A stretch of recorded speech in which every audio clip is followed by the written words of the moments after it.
Hello everyone, my name is Three Clips. Welcome back to Magic Spells, How to Magic Spells, I think we're on episode 5 now. Today we'll be going into more complicated, complex concepts. We're going to go into the foundations of variables, what variables are, and Magic Spells is pretty good with variables. They've had it for many years now, so it's pretty polished and everything. But what variables are is specifically objects that store information for either players or a global variable which stores it for all players, like a constant does. So just like in algebra, where you have x equals to 5, and you can plug x into any equation to give you a specific answer. It's the same thing with magic spells here. You can store variable values for player, and you can go ahead and use them in other spells and display them as well. And we're going over each of the variable types here, and how to exactly use them here. I think we'll go over these four here, or maybe just two, because some of these are related to another, just different types, different integer types, different variable types, and then we'll go over these in a later episode. But yeah. So essentially, in Magic Spells, variables work the same way. They can store information for each player, or they can store a constant or a global variable for everyone, which is pretty cool. Now, what variables can be used for is it can be used for stat systems. It could be used to save player names if you want to use it for, let's say, a global broadcast system to say, oh, this player has completed a quest, or this player has completed an achievement, or anything like that. Um, but that's just some of the simple mechanics that you can create.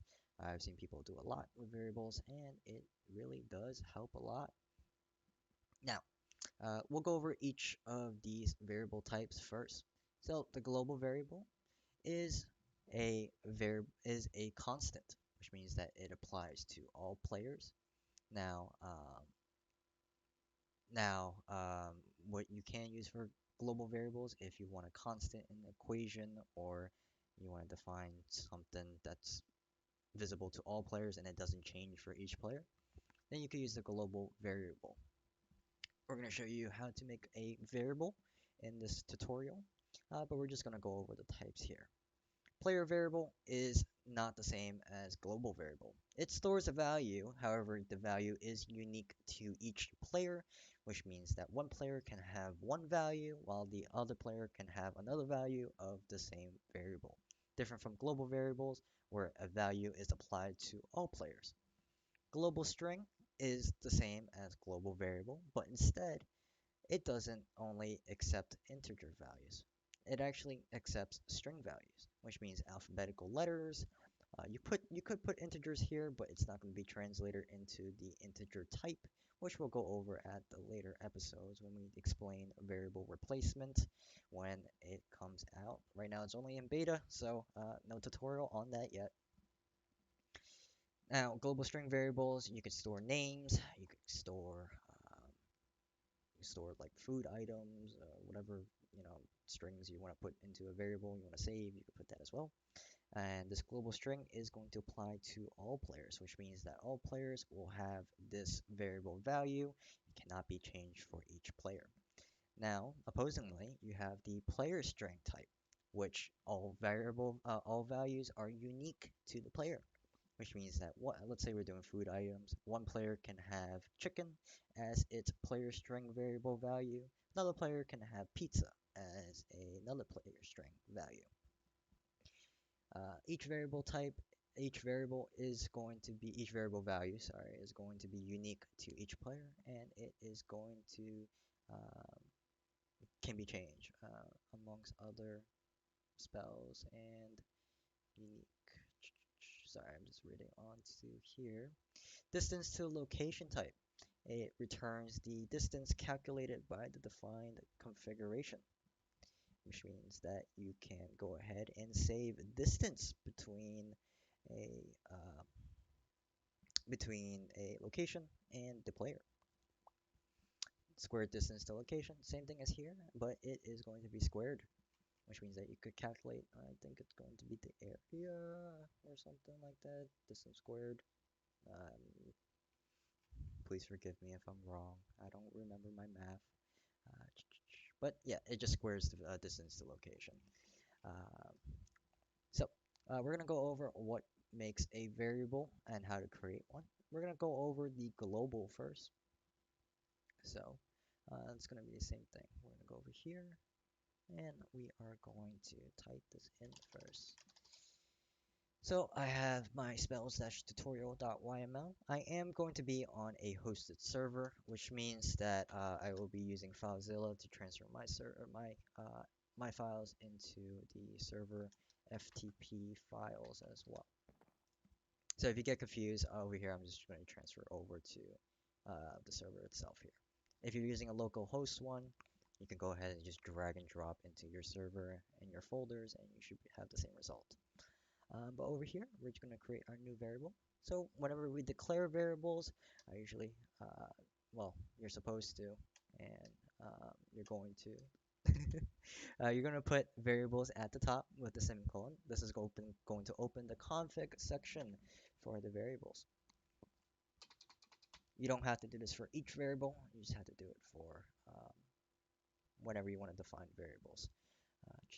So we are going to go ahead and open this up. And we're going to type in the variable name first. And I'm just going to go back here just to make sure. Yep.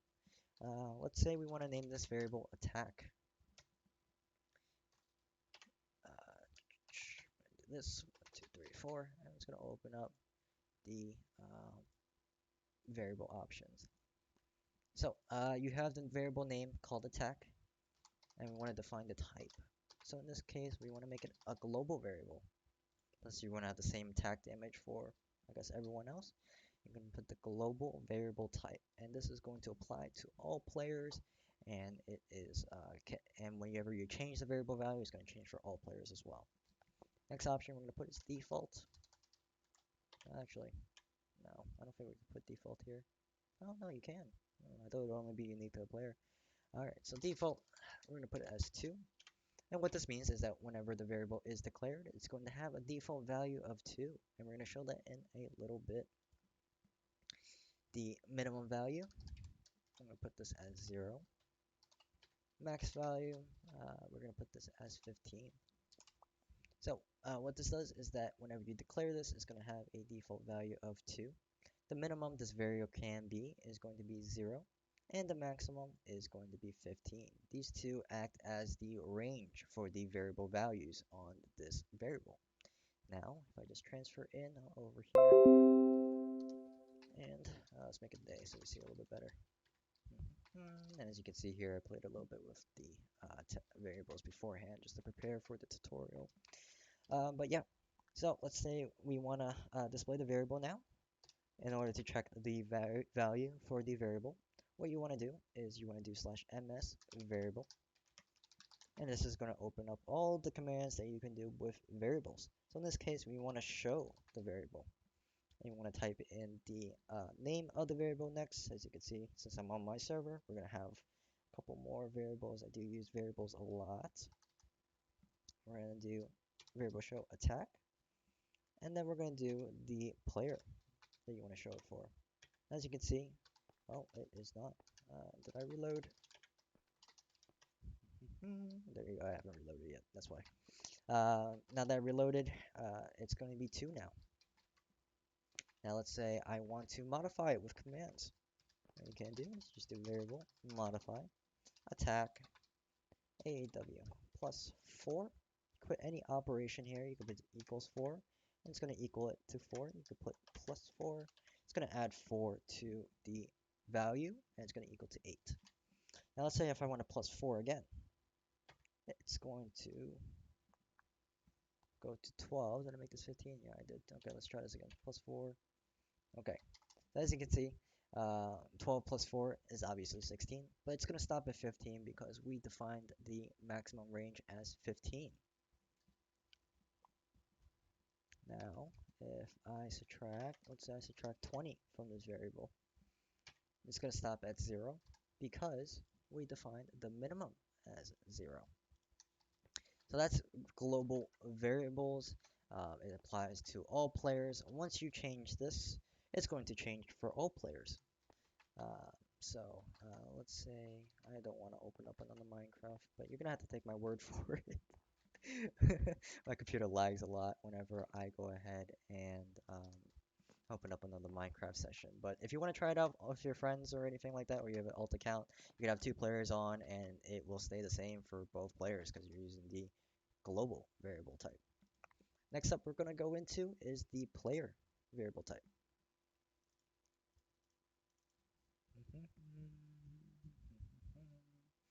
Player. Okay. So it's going to act as the same way, but instead of applying to all players, it's going to go ahead and be unique to each player. So let's say I have a person named Bob. Uh, let's say this is an actual player here. If Bob has a value of 5, I can also have a different value from Bob. I can have a value of 7.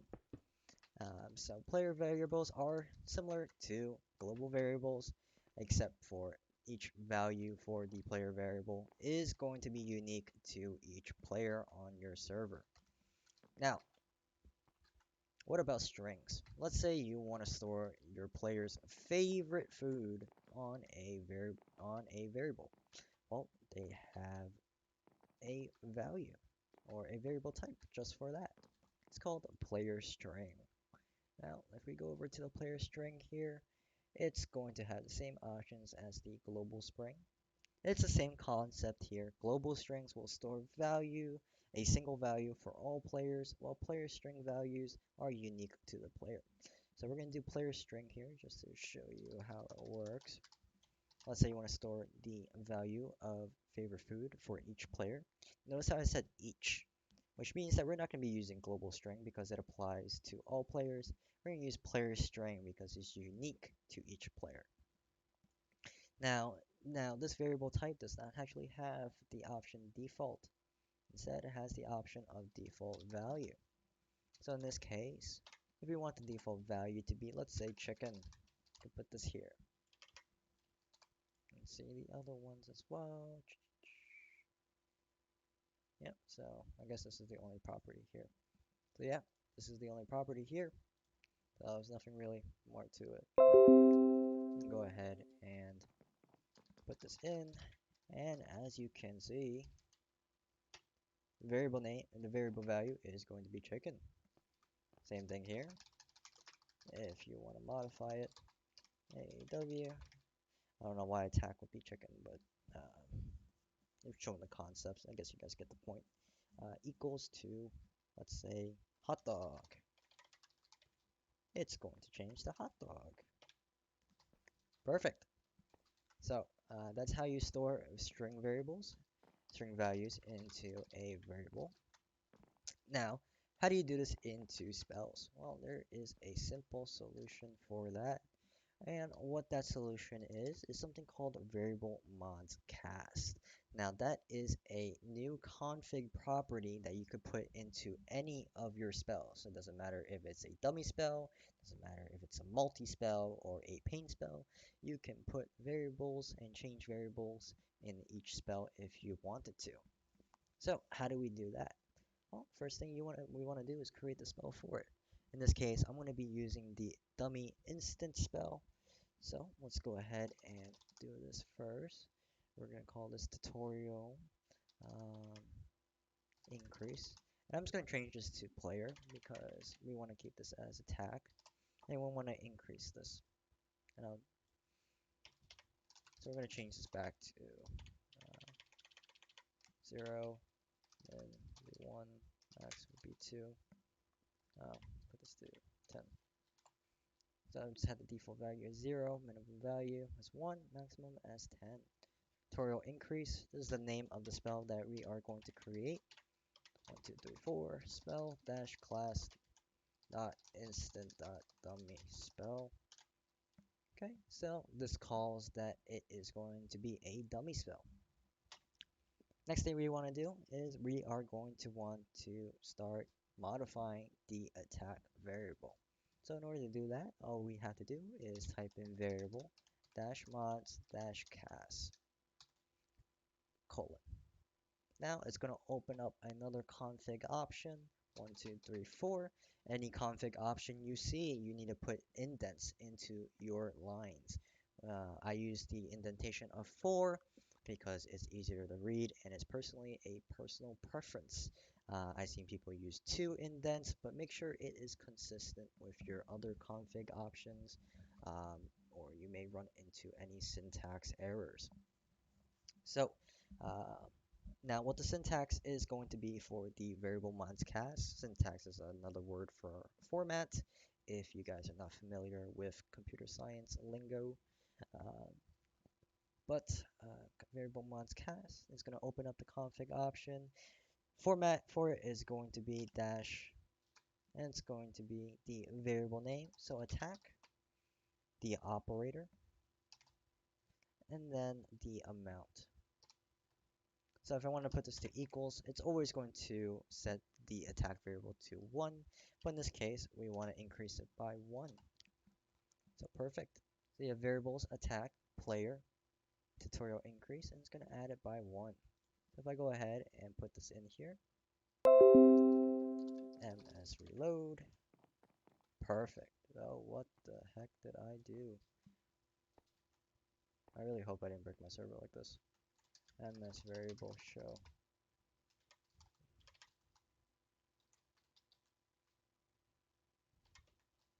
Okay, so look, attack variable is going to be 1, and make sure that I didn't break my server real quick. Okay, I think it just reset my level, which is perfectly fine. Uh, let's say it's going to be 0. Um, yep. And then we want to increase it by 1 using our spell. So what we're going to do is just cast the spell here. C. And as you can see, it tab completes, which is my indicator that it is no syntax error, and we are good to go. So we're going to type in /c tutorial increase. Now, if I do variable show attack, it's going to be 1. Now, let's say we want to display it on the sidebar here. Well, there's an option on Magicspells that we can use it for. We can use scoreboard title and scoreboard position on the variables. So I'm just going to copy scoreboard title, paste it in here, and I'm going to name this attack point. Okay, and the scoreboard dash position. And you can see that all the valid positions are going to be sidebar, nameplate, or player list. Player list is going to be in the tab. Whenever you hit tab, it's going to show right next to your name. The sidebar is going to be on the side right here.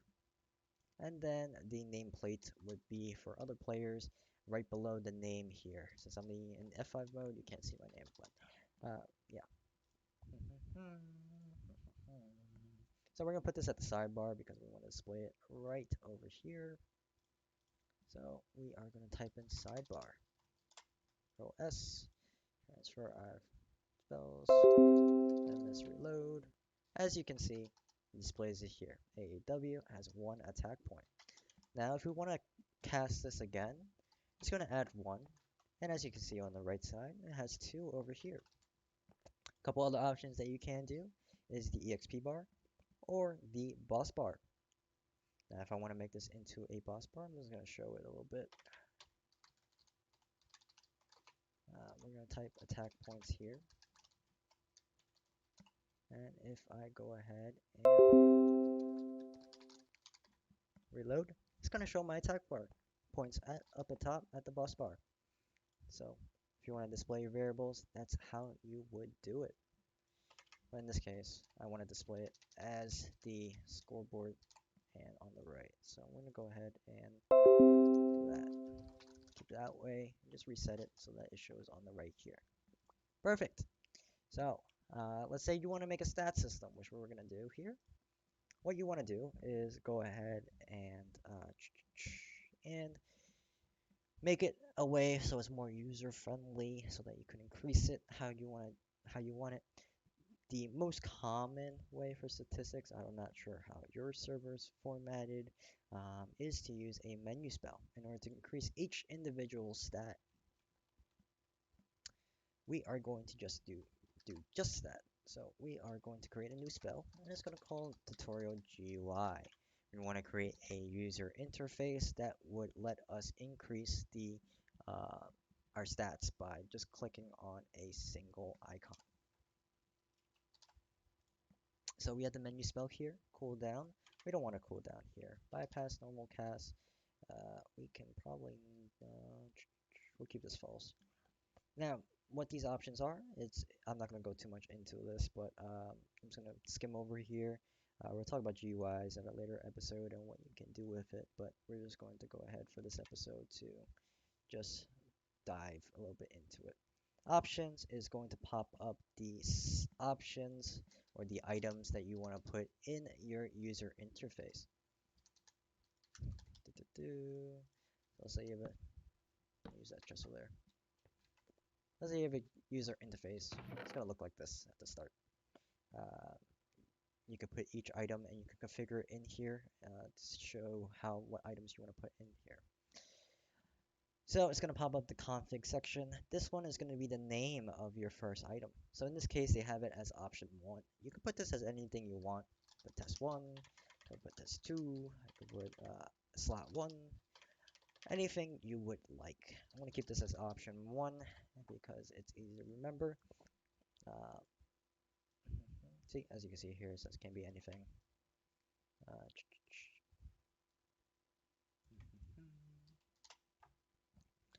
So option 1 in slot 0 is going to display stone and with the quantity of 64. Now, when you cast a spell and you click on the item to cast a spell, it's not going to stay open. So let's see how this looks first. Flash tutorial, GUI. As you can see, it's going to open up here.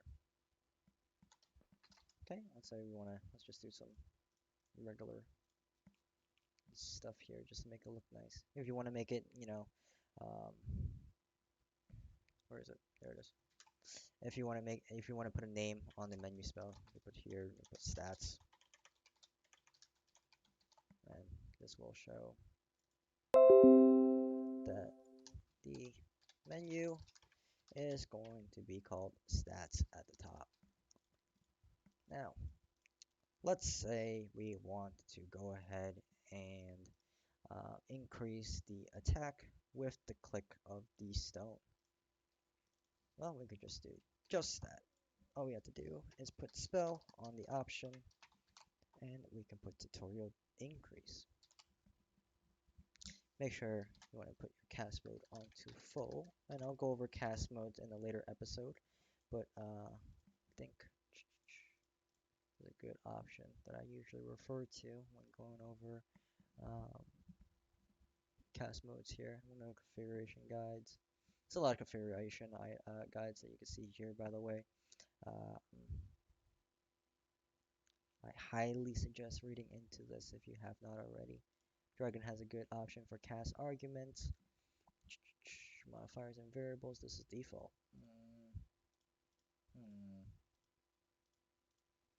I don't think it is it? No. Let's test it without the cast modes.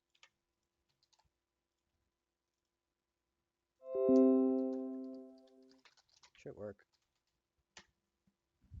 So if I click this, it's going to increase it by 3. See, I didn't even have to use cast modes for this.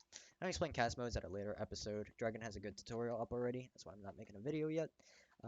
But for now, we're just going to go ahead and dive into variables more often. Now, if I click this again, it's going to increase the stat points to 4. And so on and so on. So you have a lot of options that you can play around with the variables that you can do. But I think that would be all for today. This tutorial. Now in the later episodes, we'll probably go into more advanced stuff. as to how to combine some of these techniques together. I think we'll go over modifiers next. I think that's about time. Um, but yeah, if you have any questions below, I'll link the Magic Spells Discord at the bottom. But yeah, that would be all for episode 5 of variables and how to magic spells. If you enjoyed, please leave a like at the bottom, and I will hope that you guys find this tutorial useful.